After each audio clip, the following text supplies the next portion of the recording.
जिस तरीके से यहाँ पे सरयू घाट पे लाखों दिए जला दिए गए हैं और उम्मीद की जा रही है कि आज के दिन 10 लाख दिए जलाए जाएंगे। उसका कारण यही है कि यहाँ के लोगों का मानना है कि अब एक बार फिर से जिस तरीके के राम राज्य की कल्पना की गई थी, जो सनातनियों का जो मानना है कि राम राज्य आएगा और एक बार फिर से हम देखेंगे कि हिंदुस्तान वो ऊंचाइयों पे पहुंचेगा, उस शिखर पे पहुंचेगा जो कभी वो इतिहास के पन्नों में था। तो वो सभी चीजों को लेके आज उत्साह है, उमंग है, उल्लास है। तो आज का जो ऐतिहासिक दिन है, आज का जो घटनाक्रम है, जिसे हम ये कहेंगे कि ये भारत के इतिहास का एक टर्निंग पॉइंट है, इसका विश्लेषण क्या हो सकता है, इससे क्या सीखा जा सकता है, इसका मतलब क्या है। अब देखिए इसका पहला मतलब क्या है। इसका पहला मतलब है कि त्रेता युग में भी बुराई का अंत करके राम अयोध्या लौटे थे। त्रेता युग में आपको याद होगा 14 वर्ष का वनवास काटा था उन्होंने, और 14 वर्ष के बाद वो रावण का वध करने के बाद अयोध्या लौटे थे, यानी लौट कर आए थे, वापस आए थे, विजयी होकर लौटे थे और अपने घर लौटे थे। और कलयुग में भी बुराई का अंत करके भगवान श्री राम अयोध्या लौटे। फर्क बस इतना है कि त्रेता युग में उन्हें 14 वर्ष लगे और कलयुग में उन्हें लगभग 500 वर्ष लग गए, लेकिन लौटे हैं, वापस आए हैं और विजयी होकर दोबारा से उस टेंट से अब वो अपने भव्य राम मंदिर में रहेंगे। उस समय भी अन्याय पर न्याय की जीत हुई थी, बुराई पर अच्छाई की जीत हुई थी, और इस बार भी अन्याय पर न्याय की जीत हुई है। और भगवान श्री राम को तो कहा ही जाता है कि वो न्याय के भगवान हैं। उन्होंने न्याय का रास्ता कभी छोड़ा नहीं। और सबसे महत्वपूर्ण बात यह है कि इस बार जब उनकी वापसी हुई है तो वो भी पूरी तरह न्यायपूर्ण तरीके से उनकी वापसी हुई है। ये सोचकर देखिए आप, सुप्रीम कोर्ट से पूरे सही न्याय के मार्ग से होते हुए, सही फैसला लेते हुए तब वो वापस अयोध्या लौटे हैं। इसके बाद मर्यादा की उस लड़ाई में भी राम जीते थे, और मर्यादा की इस लड़ाई में भी भगवान श्री राम ऐसे जीते हैं कि देखिए चारों तरफ उन्हीं का नाम चल रहा है, चारों तरफ राम ही राम है। और सबसे बड़ी बात यह है कि त्रेता युग में भी भगवान राम ने मर्यादा को नहीं छोड़ा, और इस कलयुग में भी भगवान श्री राम ने मर्यादा को नहीं छोड़ा। उन्होंने किसी के साथ जोर जबरदस्ती नहीं की, कोई अन्याय नहीं किया, और जैसा मैंने आपको बताया कि पूरे न्याय के सही तरीके के साथ, न्याय के पथ पर चलते हुए पूरा इंतजार किया उन्होंने, और इसके बाद अब उनकी वापसी हो रही है। उस समय सीता जी को रावण से मुक्त कराया, और अब इस बार उन्होंने अपनी जन्मभूमि को बाबर रूपी रावण से मुक्त कराया है। यहां भी एक फर्क आप देख लीजिए। उस समय रावण था, सीता को उन्होंने मुक्त कराया। इस बार अपनी खुद की जन्मभूमि को उन्होंने मुक्त कराया है, और बाबर रूपी जो रावण है उन्हें हराते हुए, उनकी मंशाओं को परास्त करते हुए। इससे यह भी साबित हो गया, बहुत सारे लोग जो सनातन धर्म के लोग हैं, जो थोड़े बॉर्डर लाइन पर लोग रहते हैं, ये साबित हो गया है कि राम अपने वचन के पक्के हैं। जो वो कहते हैं वो करके दिखाते हैं। वो वनवास पूरा करके अपनी जन्मभूमि पर जरूर लौटते हैं। वो समुद्र पार करके रावण तक पहुंचते हैं, उसका वध करते हैं, और वापस अयोध्या जरूर लौटते हैं, अपना वचन निभाते हैं। और इस बार भी भगवान श्री राम ने अपना वचन निभाया है। ये अलग बात है कि इस बार 500 वर्ष लगे, और उस 500 वर्ष लगने में भी हमारी भी बहुत सारी गलतियां हैं जिसके बारे में हम बात करेंगे, लेकिन इस बार भी वो अपनी जन्मभूमि पर लौटे हैं। और समुद्र से लेकर इस सरयू नदी तक, समुद्र में इसलिए कह रहा हूं कि समुद्र पार करके वो गए थे लंका, वहां उन्होंने युद्ध लड़ा रावण के साथ, और फिर उस समुद्र से वो सरयू तक पहुंचे। और आज भी हम यहाँ इस सरयू के किनारे भगवान श्री राम की इस शानदार वापसी का विश्लेषण आपके साथ कर रहे हैं। इससे और क्या समझ में आता है? इससे ये समझ में आता है कि इसके बाद आप कल से इस देश के लोगों में एक नया बदलाव देखने को आपको मिलेगा। अब जिसको हम कहते थे कि अपोलोजेटिक हिंदू, जो सनातन धर्म को लोग ये समझते थे कि ये पिछड़ा हुआ धर्म है, कोई सनातनी अपने आप को कहता था तो लोग सोचते थे कि अंधविश्वास में विश्वास रखता होगा। कल से ये सब आपको बदलता हुआ दिखाई देगा, क्योंकि आज वहां पर जब मैं बैठा हुआ था, मैंने जो गर्व की भावना मैंने देखी वहां बैठे हुए लोगों में, जो स्वाभिमान की जो भावना वहां पर मैंने बैठे हुए लोगों में देखी, जिस तरीके से वो भगवान श्री राम के नाम का उद्घोष कर रहे थे, जिस तरीके से उनके आंखों में आंसू बह रहे थे, उससे ऐसा लगता है कि ये स्वाभिमान की भी एक प्राण प्रतिष्ठा है। और आज से हमारे देश के जो नेता हैं वो मुस्लिम तुष्टीकरण की राजनीति करने से पहले 100 बार नहीं 1000 बार सोचेंगे, क्योंकि हमारे देश में सनातन धर्म को मानने वाले लोग अब जाग चुके हैं। उनके अंदर एक गर्व की भावना, स्वाभिमान की भावना आ चुकी है। और जो भी तुष्टीकरण की राजनीति हो रही है, तुष्टीकरण की राजनीति करने वालों ने आज ये देख लिया होगा कि इसके बाद जब भी वो कोई ऐसा काम करेंगे तो इस देश के 110 करोड़ हिंदू एक साथ एक होकर ऐसे नेताओं को देख रहे होंगे। तो हो सकता है आपको ये भी देखने को मिले कि इसके बाद भारत की राजनीति ही बदल जाए।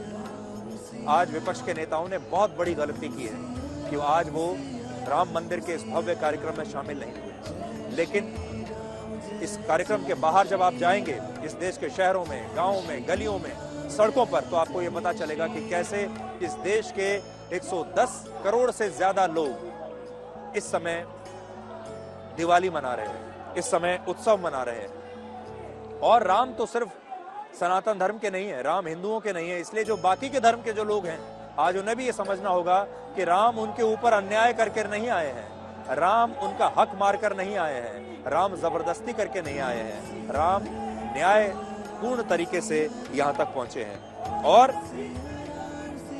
अब ये जो आज घटनाक्रम हुआ है, ये देश को उस पुराने जमाने की मानसिकता से बाहर निकालेगा।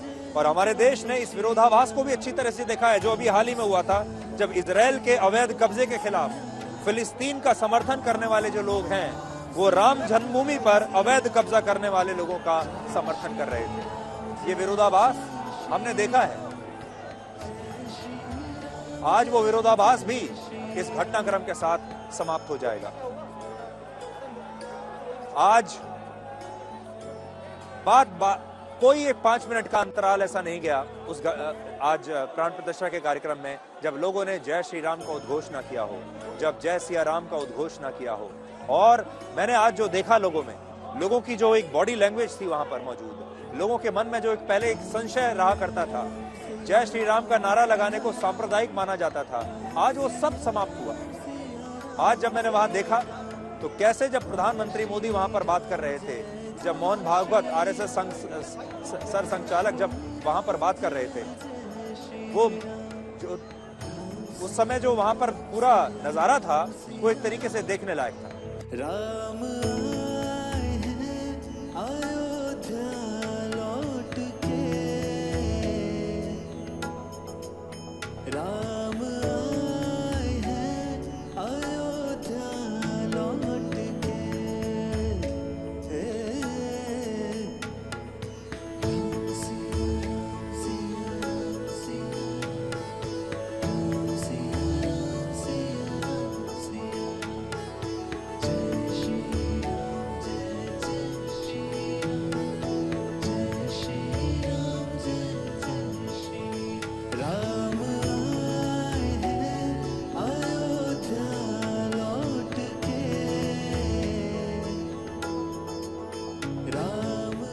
सदियों का अभूतपूर्व धैर्य, अनगिनत बलिदान, त्याग और तपस्या के बाद हमारे प्रभु राम आ गए हैं।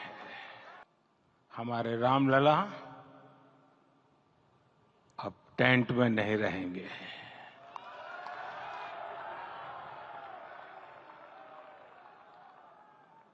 हमारे रामलला अब इस दिव्य मंदिर में रहेंगे। ये क्षण अलौकिक है, ये पल पवित्रतम है। ये माहौल, ये वातावरण, ये ऊर्जा, ये घड़ी प्रभु श्री राम का हम सब पर आशीर्वाद है। आज हमें सदियों के उस धैर्य की धरोहर मिली है। आज हमें श्री राम का मंदिर मिला है। गुलामी की मानसिकता को तोड़कर उठ खड़ा हो राष्ट्र। अतीत के हर दंश से हौसला लेता हुआ राष्ट्र ऐसे ही नव इतिहास का सृजन करता है। आज से 1000 साल बाद भी लोग आज की इस तारीख की, आज के इस पल की चर्चा करेंगे। मैं आज प्रभु श्री राम से क्षमा याचना भी करता हूं।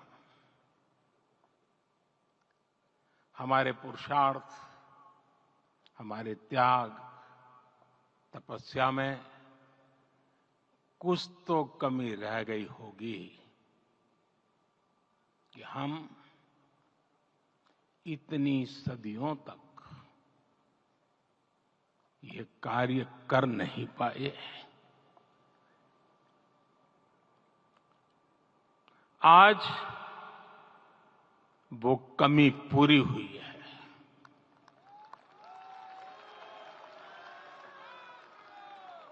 मुझे विश्वास है प्रभु राम आज हमें अवश्य क्षमा करेंगे। संविधान के अस्तित्व में आने के बाद भी दशकों तक प्रभु श्री राम के अस्तित्व को लेकर कानूनी लड़ाई चली। मैं आभार व्यक्त करूंगा भारत की न्यायपालिका का, जिसने न्याय की लाज रख ली।